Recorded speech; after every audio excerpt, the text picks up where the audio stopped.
I'm not the kind of guy who usually gets invited to company dinners. I'm an HVAC technician. Jeans, calloused hands, the kind of man who solves problems with tools, not PowerPoint slides. But Emily, my wife, insisted I come with her that night. Said it was important. Said it would be good for people to see the man behind the woman, whatever that meant.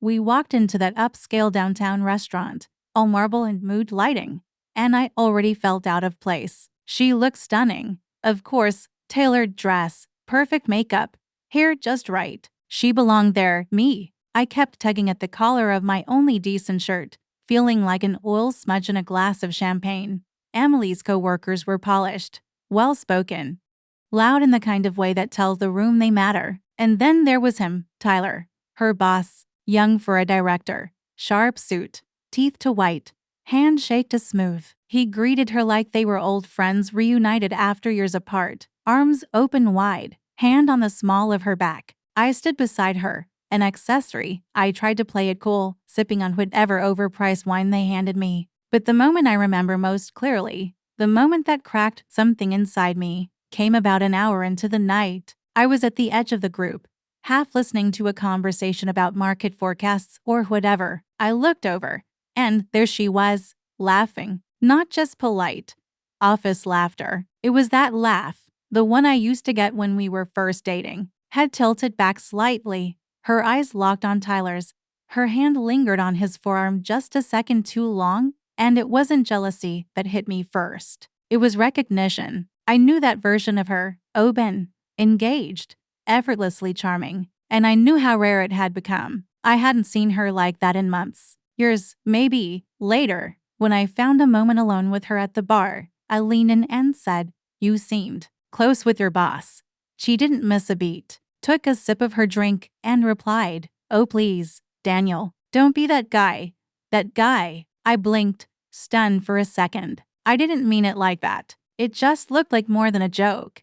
She gave me that tight smile I'd started to hate, the one that said, "I'm above this. Maybe if you didn't look like you'd rather be repairing ductwork than socializing, you wouldn't feel so left out." I didn't respond, not because I didn't have words, but because I knew none of them would matter. The conversation was already over, ended by her tone, her armor. I just nodded and excused myself, pretending I needed some air. That night, sitting at the edge of the rooftop patio, I realized something terrifying. I wasn't mad. I was numb. I'd expected the jealousy. I'd even braced for humiliation. But instead, there was just this heavy, aching silence inside me. I stared out at the city lights, my drink untouched beside me, and thought, this is how it ends. Not in a fight, not in a scream, but in a laugh that didn't belong to me anymore. I went back inside, smiled when I had to, played the part, but a switch had flipped. Something between us had shifted,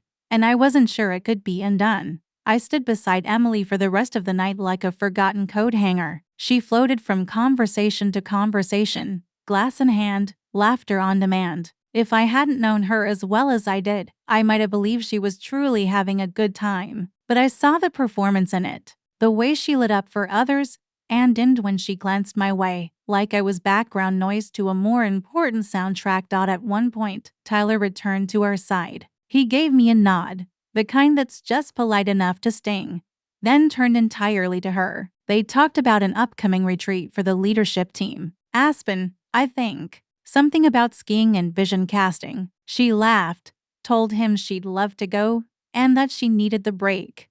Then she turned to me, almost as an afterthought, and said, "You'd be fine holding things down for a few days, right?" I didn't answer. I didn't have to. She was already facing him again. I stood there longer than I should have, feeling more like her ride home than her husband. Eventually, I leaned in and said, quietly, "I think I'm gonna head out." She barely looked at me. "If you're that jealous, Daniel, then go home." Just like that. Not let's talk later. Not are you okay. Not even a fake show of concern for appearances. Just cold words said warm enough that no one else noticed. And that was it. The exact moment something in me broke. I didn't say goodbye to anyone. I didn't cause a scene. I just left, walked out into the cool night air, past the valet stand, down the block, and to my truck. I sat there for a few minutes, engine off, watching couples walk by, laughing, talking, touching like they meant it. I thought about how many times I'd let things slide. The late meetings, the sudden client dinners, the way her phone always seemed to flip face down when I walked into the room. I'd written it all off as stress, ambition, modern marriage. But now, sitting alone in that parking lot, her words echoed, "If you're that jealous, Daniel, then go home." She didn't just dismiss my feelings. She invited my absence. And the worst part? I gave it to her. I drove home in silence. No music, just the hum of the tires on the road and my own heartbeat in my ears. When I pulled into the driveway, I waited. 10 minutes. 15. No call, no text, not even a message asking if I made it home okay. I stared at the empty passenger seat like it might give me answers, but all it gave me was clarity. She didn't care that I left. Not really. And deep down, I think she hoped I wouldn't come back. I didn't sleep that night. I laid in bed, eyes open, listening for the sound of the front door, listening for her to come home, to apologize, to pretend it was all a misunderstanding. But the house stayed quiet. And that silence, it told me everything I needed to know. It was 3:47 a.m. when I heard the front door unlock. I was still awake, lying on my side, facing the wall, forcing my breathing into a slow rhythm so she'd think I was asleep. The hallway light broke briefly through the bedroom as she stepped in. Not hurried, not guilty, just tired. The kind of tired that follows pleasure, not work. The scent hit first. Not her perfume, his cologne. The same sharp, expensive kind Tyler was wearing earlier that night. It clung to her like smoke, unapologetic, unhidden. Her heels clicked softly across the hardwood, but then paused. I felt her eyes on me in the dark, waiting, checking, measuring. I stayed still. I didn't give her anything. A few seconds later, the closet door opened, then closed. A soft rustle of fabric. And that's when I saw it, out of the corner of my half-open eyes. When she walked past the strip of moonlight from the window, a lipstick stain on her collar. Not the deep wine red shade she'd worn to the dinner. This one was coral, warm, wrong. My pulse didn't spike. My body didn't jolt. What I felt wasn't shock.